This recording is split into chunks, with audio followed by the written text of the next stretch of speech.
Carla, o Junho Violeta, então, que é essa campanha, né, realizada anualmente, que é justamente discutir esse tema com a sociedade sobre a violência contra a pessoa idosa. Fala pra gente sobre trazer esse tema a conhecimento das pessoas, da sociedade.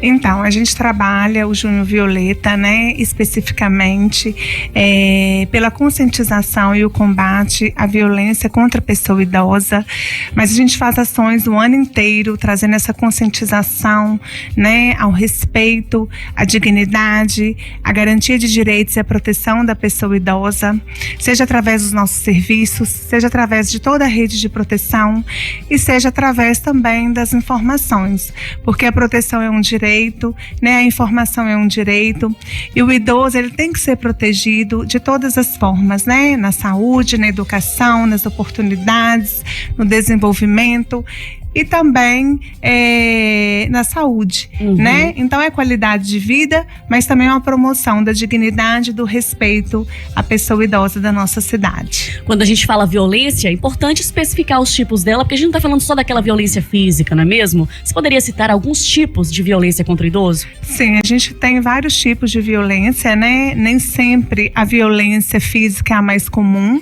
né? Às vezes as pessoas associam o termo, né, aos impactos físicos, mas a gente tem vários outros tipos de violência que são muito comuns ao idoso, como a negligência, né, que é o abandono, ou outros tipos de violação. Temos também a violência patrimonial e financeira, onde tira totalmente a autonomia do idoso, né, muito acometido por membros familiares, filhos, netos, né, e outras pessoas muito próximas. E temos também a violência psicológica, né, e emocional, onde o idoso é maltratado, onde o idoso ele é estigmatizado, né, desrespeitado de todas as formas verbais, né, principalmente dentro ali do seu ambiente familiar. Então nós temos vários tipos de violência, mas dentro da pessoa, envolvendo a pessoa idosa, essas são as mais comuns. Nem sempre a violência física, mas principalmente essas três últimas que citei.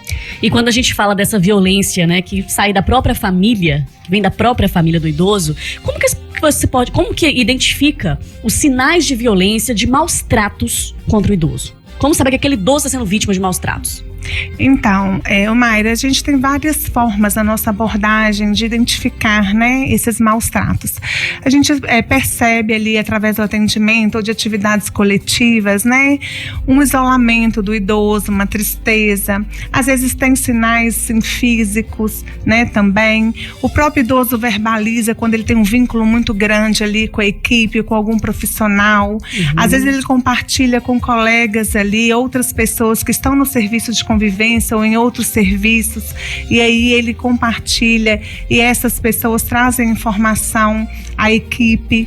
Então, assim, tem algumas formas de identificar, mas a principal é abrir, né, o acesso às pessoas idosas para os serviços de convivência, para que ele sinta-se vinculado a esse serviço, sinta-se protegido pela equipe e que a gente tente ali trazer uma conscientização, uma sensibilização para que ele se sinta à vontade de falar e que a gente consiga identificar essa negligência, esse tipo de violência que está acontecendo e que a gente previna, né? Ou que se já estiver acontecendo, que a gente evite o agravamento dessas violências à pessoa idosa. Então a gente identifica através desse diálogo, desse vínculo, desse acolhimento. Ô Carla, a gente sabe que quando uma criança ela sofre maus tratos, você tem aí o juizado de menores, a criança é acolhida, tem um lar adotivo, lar provisório e tal. E na questão da pessoa da terceira idade, quando é detectado que ela sofre agressão dentro de casa, o que é feito?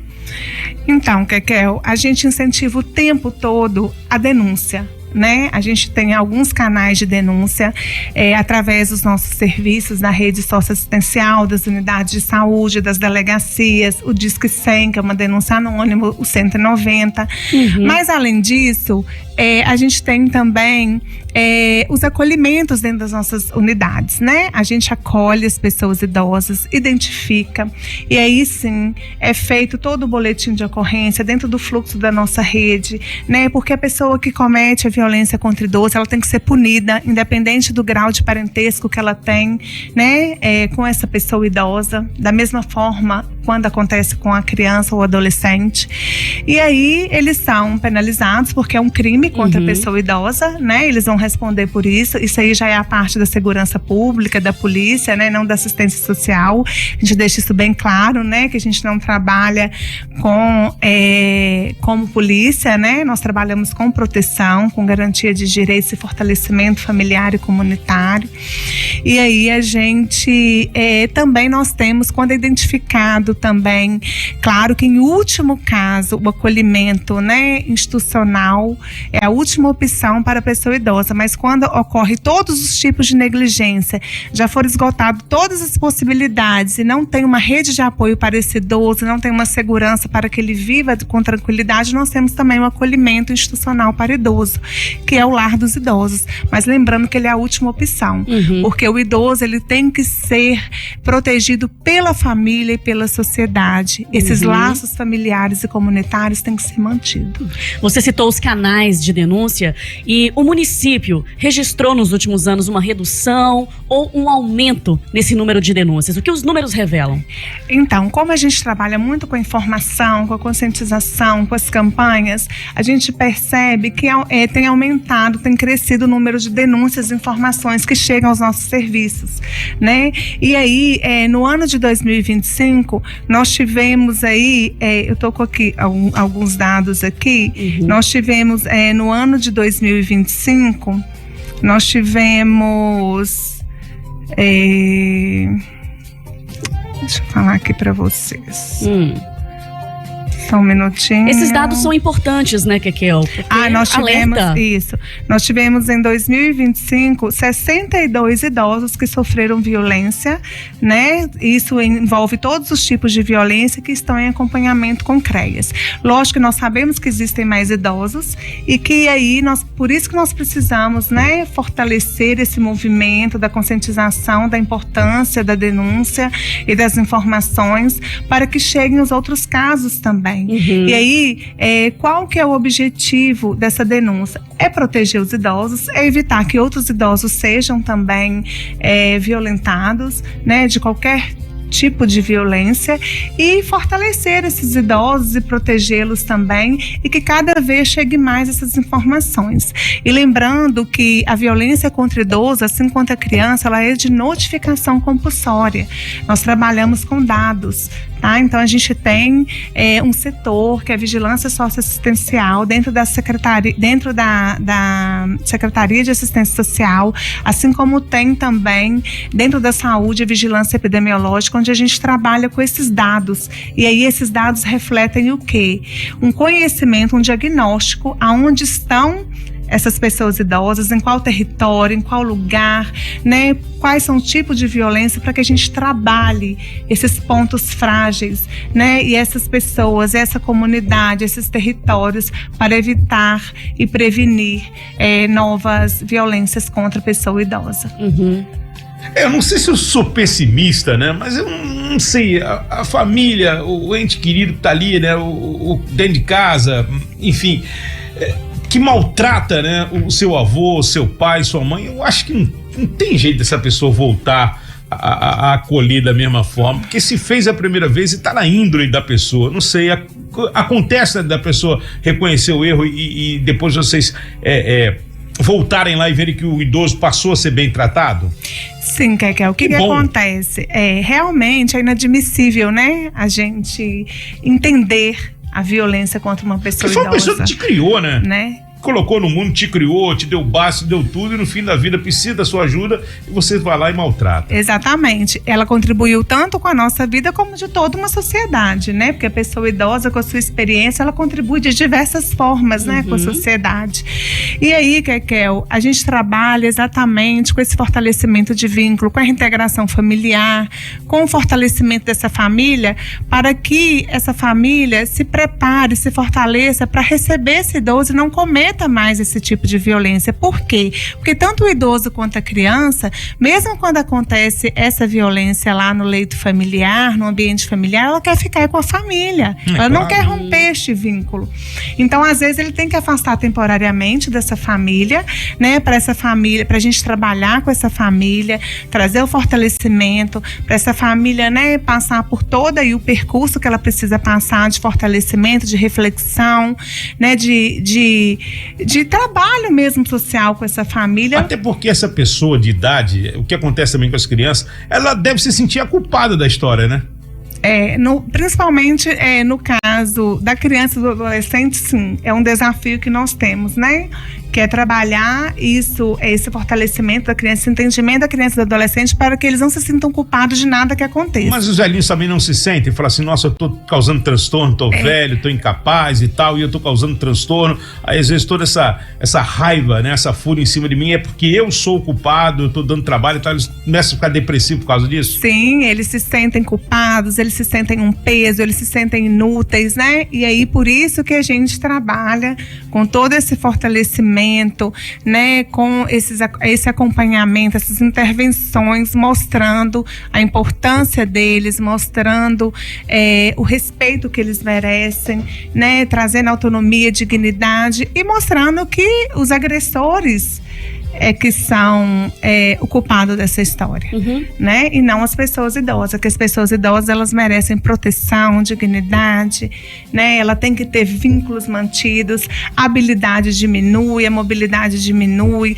É claro que é uma adaptação nesse novo ciclo de vida, porque a pessoa idosa, ela tem como envelhecer de forma saudável e ativa, com as limitações da própria idade. Então a gente tem todas as intervenções para trabalhar esse entendimento, essa compreensão da pessoa idosa, tirar esse peso e trazer a importância dela nesse contexto todo. Carla, dentro desses números, né, dos dados que o município tem, esse tipo de violência, ele sai mais por parte de um público de mais vulnerabilidade social? Sim, a gente tem, hoje nós temos mais de 2.500 pessoas idosas acompanhadas na nossa rede socioassistencial. Dessas 2.500, 21% tem cadastro único. Ou seja, né, representa uma parte importante de pessoas com vulnerabilidade social, né? E aí, grande parte são mulheres. E um dado assim, né, claro que a gente traz isso a nível de Brasil, não só de Fabriciano, coincidentemente também de Fabriciano, é que as mulheres que sofrem violência idosas não são diferentes das mulheres que sofrem violência doméstica, que são mulheres pobres, com extrema pobreza, pretas, né, e analfabetas. É uma situação complicada do nosso país, né? E no caso dos idosos, eles sofrem 3 tipos de violência diferentes dos menores, que sofrem violência psicológica e violência física, né?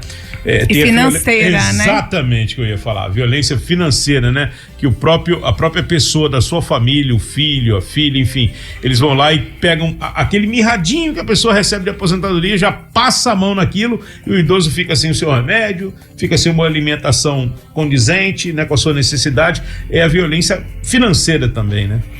Financeira, patrimonial, onde o idoso perde totalmente a sua autonomia, né? Ele tem aposentadoria, às vezes tem pensão, às vezes tem um dinheirinho guardado e ele perde essa autonomia, né? De viver, de adquirir as suas coisinhas, né? De comprar as coisas que ele precisa e que ele gosta. Muitas vezes essas famílias que estão sendo acompanhadas, né, pelos nossos serviços, a violência que é identificada é exatamente essa, a violência patrimonial financeira e também a violência do abandono, né, a violência da negligência, que são as mais comuns, né, dentro da nossa rede, que são os casos que a gente recebe constantemente. Carla, hoje será realizado um seminário voltado exatamente ao tema do Junho Violeta. Isso, esse ano nós estamos trabalhando com várias ações, né, ações de conscientização, de proteção à pessoa idosa, de combate à violência. A gente está fazendo o CRAS itinerante, que é os nossos serviços na comunidade, mais perto das pessoas. Fizemos também algumas outras ações nas UBSs, nas escolas. E agora a gente vai fazer um seminário. Esse seminário a gente vai trabalhar de forma diferente. Nós vamos trabalhar com a família e cuidadores, trazendo eles para essa responsabilidade também, enquanto rede de apoio. A importância dos idosos serem bem cuidados, estarem no leito familiar, entre familiares, entre cuidadores, na sociedade, mantendo esses vínculos fortes, né? Porque isso traz vida, traz autonomia. Esse fortalecimento de vínculos é fundamental. Então a gente está trabalhando dentro dessa perspectiva de fortalecimento familiar e comunitário da pessoa idosa.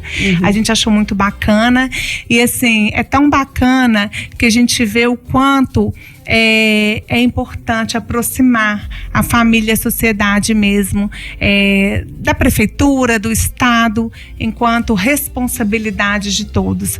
Porque a gente tem aí o auditório com capacidade de 130 pessoas, a gente está aí com 90 inscritos de cuidadores e familiares, e os demais são profissionais. Então a gente falou assim, não, a gente está sempre capacitando a rede. Dessa vez nós queremos capacitar a família, trazer a família e os cuidadores para essa formação, para essa sensibilização do papel fundamental deles nesse processo de cuidado e proteção. E a gente vai ter também lá no Viveidade, que é um serviço de convivência e fortalecimento de vínculos, onde tem mais de 1.500 idosos que são acompanhados, né? Nós vamos ter também café com afeto, com familiares, onde a gente vai trabalhar netos, sobrinhos, filhos, irmãos, né? Pessoas que fazem parte dessa rede de cuidado das pessoas idosas, nessa sensibilização, nessa responsabilidade da proteção. Pra gente fechar, Carla, o mês, além do Junho Violeta também, no dia 12 de junho, foi também o dia de combate ao trabalho infantil, não é isso? Isso, a gente também tem, né, no dia 12 de junho, é o dia do combate do trabalho infantil, um tema muito importante de enfrentamento desafiador, porque a maioria das pessoas entende que a criança tem que trabalhar, a criança não tem que trabalhar, a criança tem que brincar, estudar, né, e é responsabilidade de todos nós também manter a criança dentro dessa rede de proteção, com os direitos que ela possui. Nós entendemos que sim, o adolescente de 16 anos, ele pode sim fazer parte de um programa Jovem Aprendiz. A gente tem que formalizar, né, esse estágio, essa formação. Ele pode sim trabalhar para ajudar a sua família. E a gente entende que hoje essas famílias, né, essas crianças que trabalham, muitas vezes são crianças que estão trabalhando para trazer renda familiar. Mas aí nós temos também dentro da rede outros caminhos para fortalecer essa família, outras formas de direcionar essa família para renda, para fortalecimento. Então, assim, como que a gente faz hoje? A equipe de abordagem identifica essas crianças e adolescentes nos sinais ou em pontos estratégicos que elas usam na cidade. São encaminhadas através de CRAS e da equipe de abordagem do POP para o CREAS, e essas famílias são acompanhadas. E é feito um acompanhamento dessa família para o fortalecimento dessa família, e dentro dessa rede, essa família, assim como a criança, é encaminhada para serviços de convivência, para ações coletivas. Nós temos benefícios dentro, né, da assistência, por exemplo, banco de alimentos, outros benefícios eventuais que podem fortalecer essa família para tirar a criança desse trabalho infantil. E em julho nós vamos fazer uma audiência pública, porque esse enfrentamento envolve toda a sociedade. Fizemos um arrastão agora no comércio, né, com essa conscientização, e a gente também está trabalhando, Mayra, nessa lógica de trazer a formalização, né, para os adolescentes de 16 anos, trazer a formalização do menor aprendiz. Tá? E manter a criança e o idoso o mais protegido possível, que é esse o nosso objetivo enquanto Estado, enquanto município, enquanto poder público.